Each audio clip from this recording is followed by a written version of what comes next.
One man is quietly buying Bitcoin at a pace that never existed in the history of this asset, and he's not slowing down. In fact, right now, while most people are panic selling, he's accelerating. Here's what's wild. Bitcoin just had one of its worst drawdowns in years, down nearly 40% from its highs, and the narrative on every feed, every podcast, every X thread has been the same. The bear market is here, retail is bleeding, and nobody knows where the bottom is. But while everyone's been staring at the red candles, something else has been happening, something way more permanent. One entity just bought 40,000 Bitcoin in the past 8 days. That's 8 days of new supply gone, and he's already sitting on over 761,000 Bitcoin. That's 3.5% of every Bitcoin that will ever exist. What's even more fascinating is why he's not stopping until he owns 1 million. So here's the real question nobody's asking. What happens to Bitcoin and to you when one man controls 5% of the total supply? Because we're not talking about if anymore. We're talking about when. I'm Sophie. Welcome back to Satoshi. Let me set the scene because the context actually matters here. Bitcoin bottomed below 64,000 on February 28th, the day that the first US-Iran strikes hit. And then something interesting happened. While gold actually declined 3 to 4%, while the S&P sold off, while Asian equities got hit, Bitcoin bounced hard. It surged past 75,000, up over 10% since the conflict began. CNBC, Yahoo Finance, First Post, they all confirm the same thing. Bitcoin has outperformed gold, the S&P 500, and NASDAQ since the start of the Iran war. Not despite a war, but because of one. So if Bitcoin is recovering, why does everyone still feel like the world is ending? The end is near! We are all gonna die! Why are people still selling? Because the story underneath the price is way more interesting than the price itself. And it starts with who sold during the drawdown and who was sitting on the other side of every single one of those trades. Here's what the data actually shows. Remember that every quarter, big institutional investors, hedge funds, asset managers, anyone running serious money are legally required to report their holdings to the SEC. So this is public record. And when you look at those filings for the worst of this drawdown, the real story is what you might least expect. Institutional Bitcoin holdings actually barely moved from 532,000 Bitcoin in Q3 2025 down to 513 Bitcoin in Q4, a 3.5% reduction, while the price dropped dramatically more. CoinShares confirmed the same thing in March. Professional investors held firm through the entire bear leg. ETF flows stayed positive at 3.7 billion, and professional ownership actually rose 32%. Bitwise's CIO Mike Hogan said it plainly. ETFs held up even as price dropped 50% from the October 2025 highs. This means that the majority of outflows were actually regular people like you and me, even if it's not what they say on camera. Roll the clip. Crypto? I said this a long time ago, and I'm going to say it again. It's a solution looking for a problem. I'm very sad that it ever happened as a store of value because it wasn't needed, but it's a brand and these people love it, so it's going to be a store of value. On the other hand, blockchain and the use of stable coins, if you want to throw crypto into that, tokens, incredibly useful in terms of productivity. I assume our whole payment systems will be stable coins at 10 or 15 years. Efficient, quicker, cheaper. Because of that kind of mainstream dismissal, crypto is a solution looking for a problem, is exactly the sentiment that keeps retail spooked while the professionals buy. As a rule of thumb, you always want to do as they do and not as they say, because a spooked retail investor will always sell into the hands of big money. Human beings, at the end of the day, what is all this stuff? It is human herd behavior. You've got a very small pool of smart money who can go counter trend and go against the grain. And you've got a much larger group of people who behave based on their own, their psychology, right? They're the kind of natural drivers.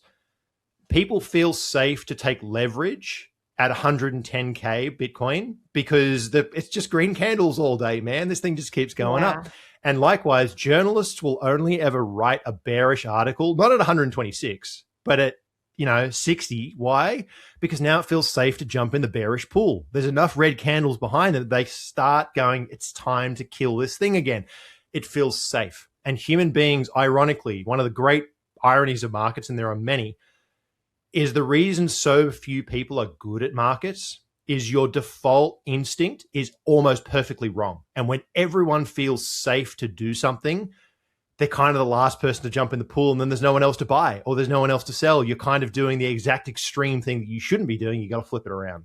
So we've established who sold. Now let's talk about who bought. And look, while BlackRock, IBIT, pension funds, big allocators are all buying Bitcoin ETFs, someone else is holding their Bitcoin. For them, that may be fine. But for you, you should actually hold your own keys. That's where the Bitcoin way comes in. Think of them as your personal Bitcoin IT team. Self-custody training, cybersecurity, Plan B residency, over 20 years of experience. They simplify the whole thing so that you stay in complete control of your stack. Book a free 30-minute consultation at thebitcoinway.com/simply. Tell them Satoshi sent you. Watch that animation carefully. What you're seeing is the entire history of Bitcoin ownership condensed into 90 seconds. 21 million coins, 16 years. Watch how the concentration shifts over time. Hold that image because last week, something happened that reframes all of it. On March 9th, 2026, at block height 939,999, the Bitcoin network mined its 20 millionth coin. I know I've talked about this a million times, but we're gonna bring it up again because scarcity matters. More than 95% of all Bitcoin that will ever exist has now been issued. The final million will take over 114 years to mine. 1 million Bitcoin is left to be produced. Ever. And at the exact moment that that milestone was crossed, one man sitting on 761,068 Bitcoin has publicly stated that he will not stop until he owns 1 million. The total remaining Bitcoin left to be mined by the entire network over the next century is almost exactly the amount that Michael Saylor says he wants to own. This is not a coincidence. That is a collision of two historic events that almost nobody is connecting right now. And then, literally yesterday, while most people were still doom scrolling through bear market content, Saylor posted this. Strategy has acquired 22,337 Bitcoin for approximately $1.57 billion at $70,194 per coin. As of March 15th, we hold 761,068 Bitcoin, $1.57 billion. One purchase yesterday. Not last cycle, not when Bitcoin was at 20K, yesterday, when most people were still convinced that this was a bear market. He didn't whisper it. He posted it publicly, 2.5 million people saw it, and then just kept going. That's not an investor making a bet. That's someone who has already decided how this ends. And he's talked about it publicly. He has mentioned what happens to the price of Bitcoin if he owns 3% and 5% of the supply. So if you're holding Bitcoin, you should really take some time to consider that.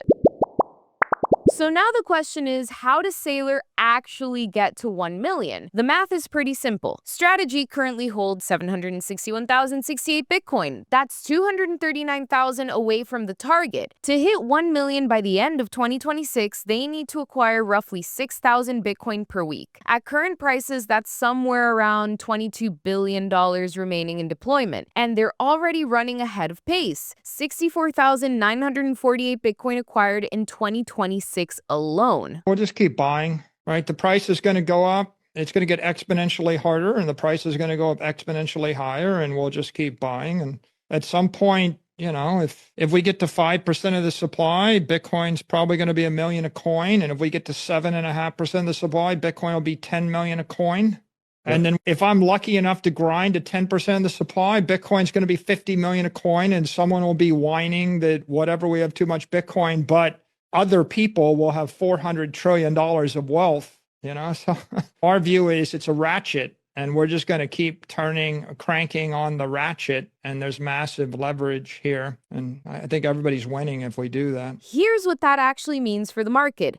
An entity that has publicly committed to never selling, controlling 5% of an asset with a hard cap, that supply doesn't leave temporarily. It leaves permanently. Add the estimated 20% of Bitcoin already lost forever, and the actual circulating tradable supply is something that the market has genuinely never had to price before. There is no print more, no emergency lever. The 21 million cap is absolute. And one man is working very hard to own one in every 21 of them. And if you're watching this and thinking, okay, I actually need to be on the right side of this trade, here's the easiest way to do it. Bitcoin Well is the self-custody Bitcoin on-ramp. You buy Bitcoin directly into your personal wallet. No custodial risk, non-custodial by design. Trusted by 50,000 plus users, publicly traded, daily recurring buys available. Sign up at bitcoinwell.com/simplybtc. Through our link, you get 3 chances to win 1 million sats. That's 0.01 Bitcoin.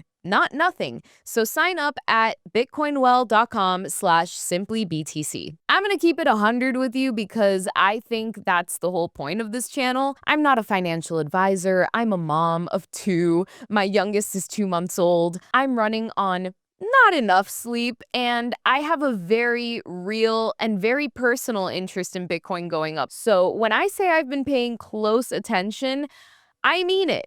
Every Bitcoin sold during this bear market went somewhere. Based on the ETF data, the institutional filings, and Saylor's pace, it went to the people that had the conviction to hold and the capital to keep buying. The narrative that kept retail scared and selling, it was the mechanism. The accumulation underneath it was the point. Whether Saylor owning 1 million Bitcoin is exciting or terrifying probably depends on how many you're holding right now. And if you want to be in the room where the next chapter of Bitcoin actually gets written, Mining Disrupt is where that happens. The world's largest Bitcoin mining expo. Biggest names in the industry, cutting-edge rigs, Bitcoin and AI integration, live-streamed keynotes, and networking you cannot get anywhere else. Grab your tickets at miningdisrupt.com and use code SimplyBitcoin for 20% off. Do not sleep on this. 21 million mined, 1 million left to ever exist, and one man buying 6,000 a week while retail hands them over at a discount. I find this stuff genuinely fascinating because it happens every cycle, and it's also a little bit stressful, but